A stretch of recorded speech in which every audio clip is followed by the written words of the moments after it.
കൊച്ചിൻ ഷിപ്പ്യാർഡിൽ 4000 കോടിയുടെ വികസന പദ്ധതികൾ ദക്ഷിണേന്ത്യയുടെ വികസനത്തിൽ നാഴികക്കല്ലാകുമെന്ന് പ്രധാനമന്ത്രി നരേന്ദ്രമോദി. കൂടുതൽ തൊഴിൽ അവസരങ്ങൾ സൃഷ്ടിക്കപ്പെടും. തുറമുഖങ്ങൾ വലിയ വളർച്ചയാണ് നേടിയത്. രാജ്യത്തിന് ഇന്ന് ഏറ്റവും വലിയ ഡ്രൈഡോക്ക് സ്വന്തമായി. ഗ്ലോബൽ ട്രേഡിലും ഭാരതത്തിന് വലിയ സ്ഥാനമാണുള്ളത്. രാജ്യത്തെ തുറമുഖ മേഖലയെ വലിയ ശക്തിയാക്കി മാറ്റുകയാണ് ലക്ഷ്യമെന്നും പ്രധാനമന്ത്രി നരേന്ദ്രമോദി പറഞ്ഞു. 10 വർഷത്തിനിടെ രാജ്യം ഷിപ്പിംഗ് മേഖലയിൽ വൻ നേട്ടമുണ്ടാക്കി. ചരക്ക് കപ്പലുകൾക്ക് പോർട്ടിൽ കാത്തു നിൽക്കേണ്ട സാഹചര്യം ഒഴിവായി. രാജ്യം ഷിപ്പ് റിപ്പയറിങ്ങിലെ പ്രധാന കസൻഡർ ആയി മാറുകയാണ്. പുതിയ പദ്ധതികൾ കപ്പൽ അറ്റകുറ്റപ്പണിക്ക് വിദേശ രാജ്യങ്ങളെ ആശ്രയിക്കുന്ന സ്ഥിതിയിൽ നിന്ന് മാറ്റമുണ്ടാകുമെന്നും കൊച്ചി വാട്ടർ മെട്രോയ്ക്കായി വെസൽ കൊച്ചി ഷിപ്പ്യാർഡിൽ നിർമ്മിച്ചു. രാജ്യത്തെ മറ്റ് നഗരങ്ങൾക്ക് വേണ്ടിയും ഷിപ്പ്യാർഡ് മെട്രോ വെസലുകൾ നിർമ്മിക്കുകയാണ്. മെട്രോ ബോട്ടുകൾ നിർമ്മിച്ചത് ഷിപ്പ്യാർഡിനെ പ്രധാനമന്ത്രി അഭിനന്ദിച്ചു.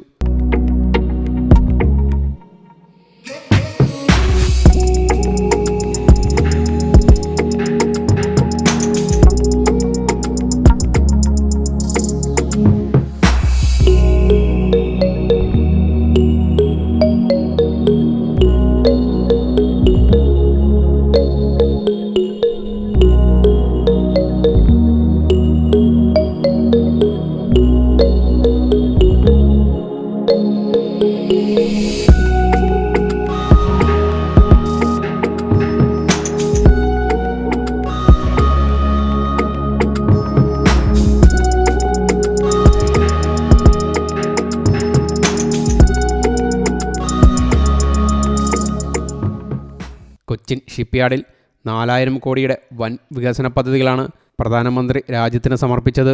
വില്ലിംഗ്ടൺ ഐലൻഡിൽ കൊച്ചി രാജ്യാന്തര കപ്പൽ അറ്റകുറ്റപ്പണി കേന്ദ്രം, ഡ്രൈഡോക്ക്, IOCയുടെ LPG ഇറക്കുമതി ടെർമിനൽ തുടങ്ങി 4000 കോടി രൂപയുടെ പദ്ധതികളുടെ ഉദ്ഘാടനമാണ് പ്രധാനമന്ത്രി നിർവഹിച്ചത്.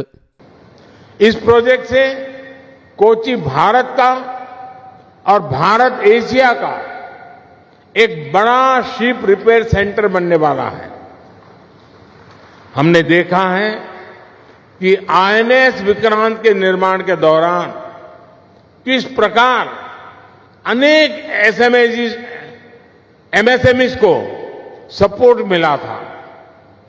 अब जब शिप बिल्डिंग और रिपेयर की इतनी बड़ी फैसिलिटीज यहां बनी है तो इससे MSMEs का एक नया इकोसिस्टम बनेगा.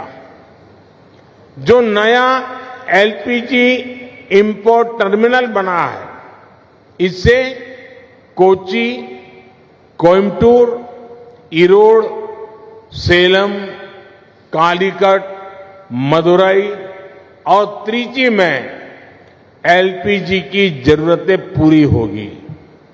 इससे इन इलाकों में इंडस्ट्री और दूसरी इकोनॉमिक डेवलपमेंट को भी मदद मिलेगी और नए रोजगार भी बनेंगे.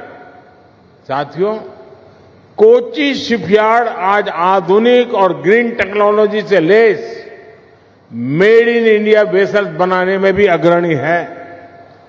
कोची वाटर मेट्रो के लिए जो इलेक्ट्रिक वेसल्स बनाए गए हैं वो प्रशंसनीय है.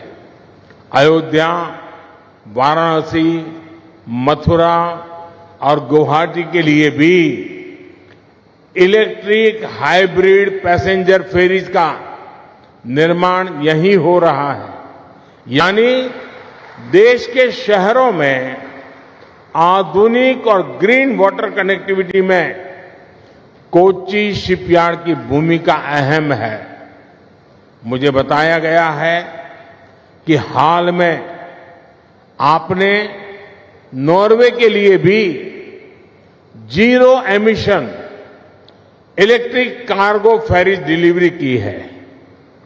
यहां हाइड्रोजन फ्यूल पर चलने वाले दुनिया के पहले फीडर कंटेनर वेसल के निर्माण पर भी काम चल रहा है. കപ്പലുകൾക്ക് അറ്റകുറ്റപ്പണികൾക്ക് നടത്തുന്ന ശാലയാണ് പ്രധാനമന്ത്രി സമർപ്പിച്ചത്. ഇതിനുശേഷം തൃപ്രയാർ ക്ഷേത്രത്തിലും ഗുരുവായൂർ ക്ഷേത്രത്തിലും സന്ദർശനം നടത്തിയതിനു ശേഷമാണ് പ്രധാനമന്ത്രി കൊച്ചിയിലെത്തിയത്. ഗവർണർ ആരിഫ് മുഹമ്മദ് ഖാൻ, മുഖ്യമന്ത്രി പിണറായി വിജയൻ എന്നിവരും പ്രധാനമന്ത്രിക്കൊപ്പമുണ്ടായിരുന്നു. കേരളത്തിൻ്റെ മണ്ണിൽ 4000 കോടി രൂപയുടെ പദ്ധതികൾ നടപ്പാക്കുന്നതിൽ അഭിമാനമുണ്ടെന്നും മേക്ക് ഇൻ ഇന്ത്യ പദ്ധതിയിൽ മെയ്ഡ് ഇൻ കേരളയുടെ സംഭാവന ചെറുതല്ലെന്നും മുഖ്യമന്ത്രി പിണറായി വിജയൻ പറഞ്ഞു. മാറുന്നതിൻ്റെ മറ്റൊരു ഉദാഹരണവും കൂടിയാണിത്. മെയ്ഡ് ഇൻ കേരള ഉൽപ്പന്നങ്ങൾ ഇന്ന് ഇന്ത്യയിൽ മാത്രമല്ല ലോകത്താകെ ശ്രദ്ധ ആർജിക്കുകയാണ്. ISRO വിജയകരമായി വിക്ഷേപിച്ച ചന്ദ്രയാൻ 3 മിഷനിലും ആദിത്യ മിഷനിലും കേരളത്തിൽ നിന്നുള്ള നിരവധി വ്യവസായ സ്ഥാപനങ്ങൾ പങ്കാളികളായിട്ടുണ്ട്. ചന്ദ്രയാൻ 3 മിഷനിൽ കേരളത്തിൽ നിന്നുള്ള 6 പൊതുമേഖലാ സ്ഥാപനങ്ങളും 20ഓളം MSME സ്ഥാപനങ്ങളുമാണ് പങ്കാളികളായത്. ആദിത്യ മിഷനിലാകട്ടെ കേരളത്തിലെ 4 പൊതുമേഖലാ സ്ഥാപനങ്ങളാണ് പങ്കാളികളായത്. കേരളത്തിന് അഭിമാനിക്കാൻ വകയുള്ളതാണിത്. ചന്ദ്രയാൻ 3യിൽ ഉപയോഗിക്കപ്പെട്ട 41 ഇലക്ട്രോണിക്സ് മൊഡ്യൂളുകൾ നിർമ്മിച്ച് നൽകിയത് നമ്മുടെ കെൽട്രോണാണ്. KMMൽ നിന്നുള്ള ടൈറ്റാനിയം സ്പോഞ്ച് ഉപയോഗിച്ചുണ്ടാക്കിയ അലോയ്കളാണ് ബഹിരാകാശ പേടകത്തിലെ ക്രിട്ടിക്കൽ കമ്പോണൻസ് ഉണ്ടാക്കാൻ ഉപയോഗിച്ചത്. ടൈറ്റാനിയം, അലൂമിനിയം ഫോർജിങ്ങുകളും മറ്റനുബന്ധ രാജ്യത്തിൻ്റെ പൊതുവായ വികസനത്തിൻ്റെ ഭാഗമായി കേരളവും മാറുകയാണെന്ന് മുഖ്യമന്ത്രി പറഞ്ഞു. രാജ്യത്തിൻ്റെ പൊതുവികസനത്തിൽ കേരളം നൽകുന്ന പിന്തുണയുടെ കൂടി ഉദാഹരണമാണിത്. ISROയുടെ പല പദ്ധതികളിലും കേരളത്തിലെ സ്ഥാപനങ്ങൾ പങ്കാളികളായി. ചന്ദ്രയാൻ, ആദിത്യ തുടങ്ങിയ പ്രധാന പദ്ധതികളിൽ കെൽട്രോൺ പോലുള്ള സ്ഥാപനങ്ങളുടെ ശ്രദ്ധേയമായ സാന്നിധ്യമുണ്ട്. ഇന്ത്യയുടെ യശസ് ഉയർത്തുന്നതിൽ കേരളത്തിലെ സ്ഥാപനങ്ങൾ പങ്കാളികളായെന്നും പിണറായി വിജയൻ ഓർമ്മിപ്പിച്ചു. News desk, you talk.